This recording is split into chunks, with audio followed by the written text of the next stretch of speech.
Okay, in this lesson what we're going to show you is how we can put an image inside text. It's called a clipping mask, really easy. I brought in an image here, it's by a street artist named Jim Vision, fabulous artist. We're going to create his name in text and then we're going to clip his work into the text.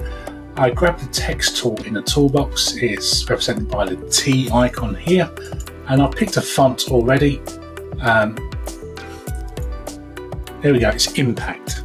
I'm going to click on the screen to create a layer for text and I'll type in Jim Vision. Next thing I'm going to do is expand the text out so it fits the image itself. I'm going to use the Move tool for this, so I'll click on the Move tool and the bounding box goes around the text itself. I'm going to just left click on one of the corner handles and hopefully it will follow me outwards. There we go. So I'm just going to expand the text outwards. Now I'm putting on the corner handles and it pulls out nicely. In CC21, if I want to expand it up and down without the loss of the text going outwards as well, I'll hold down the Shift key.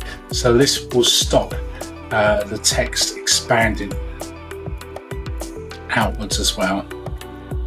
So I'll just pull it up and down to bring it fully outwards, upwards and downwards, and so it fills the area with text.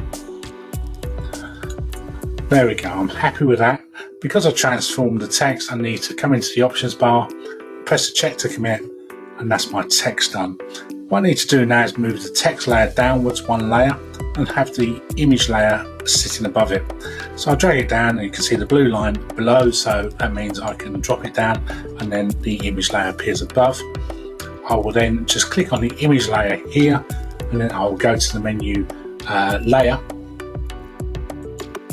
and then I'll go down to create clipping mask and this will clip the image into the text.